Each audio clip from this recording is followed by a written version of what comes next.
ideas with us. And I would like to thank the curriculum committee as well as the professional development for giving me this opportunity to also share my ideas with you. As Mr. Howard said, it's really, it was not an easy task.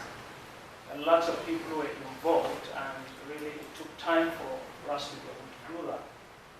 And it wasn't as sweet as he said. We really gave him hard time. I could tell him everything. It was with tears that we were able to come together and come up with the result. So thank you very much. So today, like any other professional development lecture or workshop or coming together, is basically we are going to share ideas as well as engage ourselves into the whole process of the curriculum review. And why do we do that? We do that so that because curriculum is the backbone of an educational system. So it involves the teaching, the students, the administration, and everything about the school. So, and we teachers are the main players in the curriculum development and implementation. So as teachers, if we are all engaged, if we are all aware of the process from the beginning to the end, how it started and also what are the different processes, the hitches and the challenges encountered, the debate, when we are aware of that, then we'll be in a good position to implement the curriculum in the class. And if for any reason we might encounter individual problems in the class, we would be able to solve that problem or those problems because we were involved in the process and we know everything. And we might not be having questions like why this thing is coming at this time around, why the other assessment, why step, because we were all involved. In short, we are all part of the process, or we made it. So this is the goal of today's, or this morning presentation. And inshallah, tomorrow then, where we're going to group ourselves, then we will be doing specific tasks about objectives and other things of the curriculum. So let's look at it. We talked about engaging. What other ways can we engage ourselves in the curriculum process? This is one of the ways. Having a workshop, discussing together. What other ways do you think we can engage ourselves in the curriculum? Just to start with. What other ways do you think we can as well engage ourselves in the curriculum? So that we have a clear picture of everything. And we are in a good position to do that now. Surveys maybe? What? Surveys? Okay, survey. Okay, like doing the survey ourselves. Yeah. Just like some of us did. Thank you. Any idea? Action research. Okay, action research. All right, which is of course part of survey, because research is the whole part of it, and survey is one part of the research. Yes, do we have any idea again? So we're involved in the research. For example, all of us fill the questionnaires, so we know something about it. We implemented the questionnaires in our classes. And a lot of us were part of the research because the curriculum review, almost everyone was involved in the curriculum review. I can say maybe 40% of the whole workforce of the ELCY was involved. So we collected data, some of us were involved in the analysis, some of us were involved in the reporting, the writing of the report. Some of us were involved in the curriculum mapping, that is, looking at the result we got and redesigning the objectives, redesigning the learning outcomes, and coming up with more or efficient assessment. Virtually everyone is aware of that. So these are some of the ways. And of course, this is the way to share this idea. So in a nutshell, it's like we are here to analyze or to revisit what has been done so far together and see the process. Definitely the process would not be perfect. There could be problems as a result of one factor or the other, which is always obvious in any research.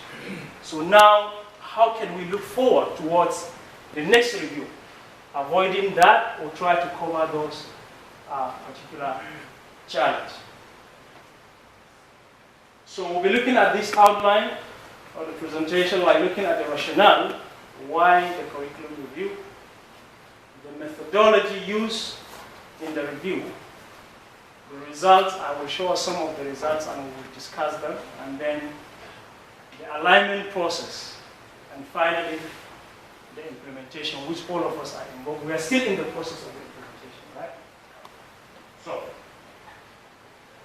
let's begin with the rationale. Let's think. We're still going back to what we did. I remember when we first met as a committee, we had to brainstorm what is the rationale, which most of us are very new, and we had an idea. So it could be similar now as well. So if we have to review the curriculum, which is supposed to be the backbone of any institution, an educational institution, what would be the rationale? Gentlemen, what would be the rationale? To improve it and see if it fits our needs.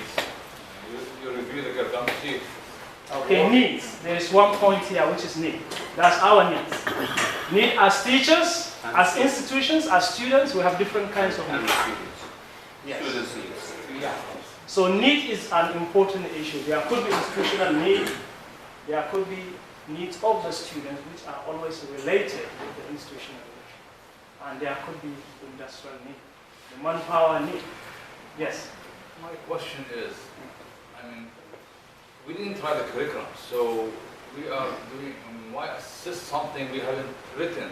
Or because you're going to say, we'll see what objectives meet our, or what parts meet our curriculum or our objectives. But this is not our curriculum, we cannot rewrite it, you know. So why not hire, you know, ESL teachers who are curriculum developers, okay, where this meeting will be effective because we'll be meeting with them and telling them what we need, or what are the needs of the ERC, for them to come up with a curriculum that matches our needs. You know, this curriculum, Peterson or Pearson's, whatever, or nationality, I don't know. Whoever they are, they need to be doing this to their curriculum to improve it and sell it to us again. I mean, why are we doing it, you know, wait for them? Because we can change it, right? I mean, if we say, okay, we need in 000, we need to teach about this or that. We cannot do it because whatever the book contains, that's what we are limited by the book itself.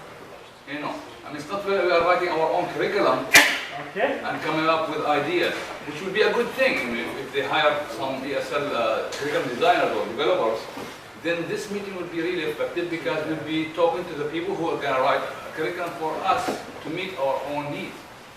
Okay, anybody with a response, please? The argument here is he believes. Okay, thank you. I think that the main purpose is that we as teachers, after having taught for 1 year or 1 semester, we simply have to reflect upon that. We have to analyze it, but for the errors or omissions, but for the achievements, how to modify it, or redefine it, or how to do it again. This is the sole purpose of it. No, the curriculum has been given to us. We can't change We anything. have been through that. We can't change it. We can't change it. No, we can't. We can suggest. The situation, we simply have to analyze under the given circumstances. Because we are the practicing teachers, we taught it for 1 year. Now we have to analyze it, what the things were, whether we can modify it, change it, or not. This is what I believe. Thank you very much. Okay, Mr. Ashok. I think curriculum is developed in response to certain objectives that you map out. If your objectives are fulfilled by this curriculum, so now for the prep year program, maybe as such, we think about starting from A1, A2 and reaching B1, B2. So the courses which are developed are in that perspective. The sole purpose is this. So if we redefine our objectives, what we want our students, because in response to the industry or in response to the job market, we want some extra skills, we need to redefine our objectives to modify the curriculum. You want to say something? Okay, so I think the argument is very clear here. You want to say something? No, my point is, yeah, from the very beginning, we said that none of us is an expert in curriculum, but we tried to pool our efforts, to put all the experience together to come up with something. And as Mr. Abdul Basit said, so who will implement this curriculum? You. And from the feedback that we get from you, those changes will happen. So we cannot say we can't change, no. Curriculum review is like an ever-going process. It will never come to an end. There can be a change, but minor changes, it's completely different from like major changes. So a certain objective, but the books is different, is not the curriculum. This technical one, or World English, or National Geography, this is a part of the curriculum. Yeah, the textbook, but the curriculum is a very big issue, starting from objectives that you need to design, and then you see what kind of teaching material you need to take, and then that fit with the objectives that you set, and then how to design a certain way of assessment to that. So curriculum is a very big idea. It's not just the textbooks that we are using. Yeah, you will never find a textbook that fit all your objectives unless you write that book. So of course we will have shortcoming here and there. So that's why we are here. We'll have a feedback. We implement, for example, prep year, completely change. So feedback from the prep year, of course, this one will entail changing. If we need changing, we will change. Whatever the teacher said, it will be in consideration. If it is like important, then changes is necessary.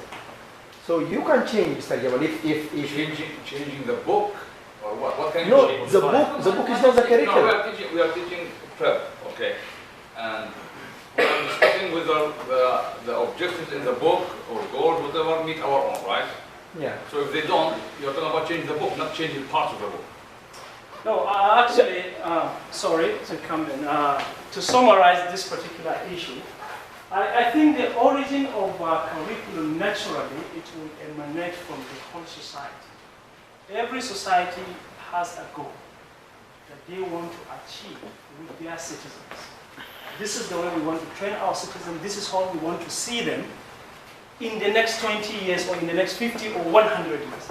So this national philosophy, that is what begins the curriculum. From that national philosophy, every other sector of the society, the health, the education, will draw inference, and therefore education will draw from there.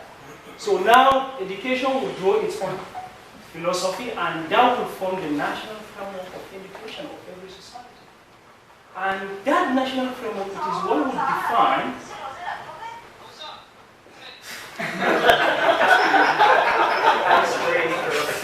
Okay. Yeah, that was a good interview. Yeah, so let me just summarize. So,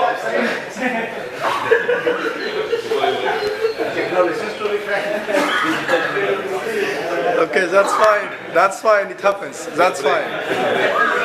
It's okay. It's okay. Yeah, it happens. yeah, a good interview anyway. Definitely. Yes. Anyway, okay, I was talking. So now, the national education framework will structure the schools. We'll have universities, college, high school, and whatever.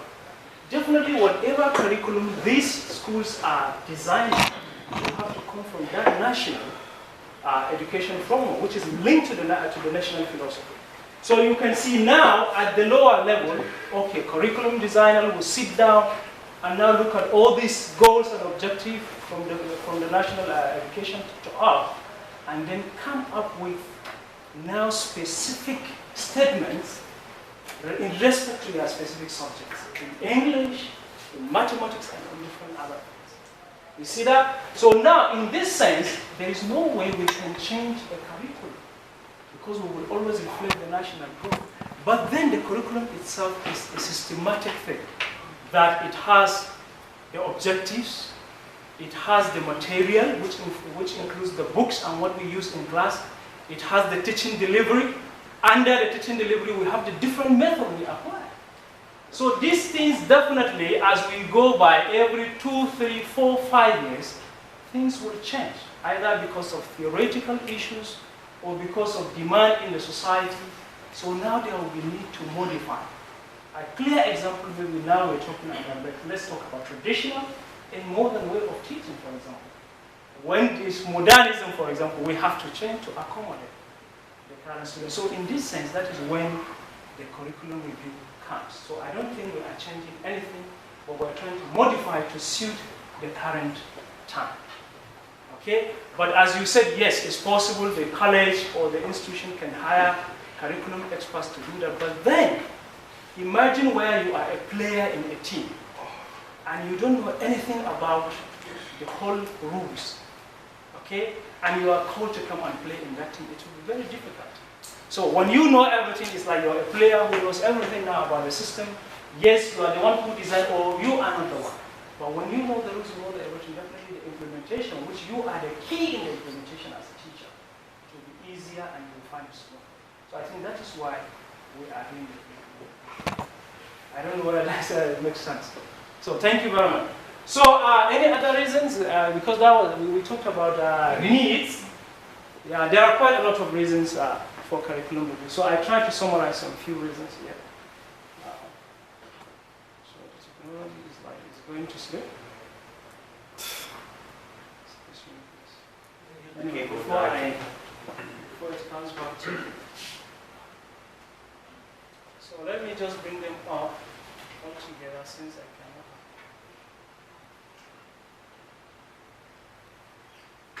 So I try to summarize some needs here, which some of them were mentioned by you. Okay. For example, learners' performance. When we, over time, when we say performance is always below expectation, at the end of the program, for example, we say, they are supposed to achieve this level, B2 or A1 or whatever, but they don't always. Or probably when we come, after teaching assessment, we come to review our curriculum, which always the council, the administration does at the end of the semester. They always observe a kind of low performance. Definitely that will prompt the need to look at the curriculum, because the curriculum involves everything. And changes in learners' need, which we already mentioned, industrial need, learner-instructor feedback. You see, that was one of the points someone was saying here, I think it was ours. Like, we get feedback. We've been going to the class, teaching and observing our students, seeing those things in the class. And probably we can come up with an idea, why is this way? We can put in this idea and things will be better. So this is like feedback. Our students can give feedback.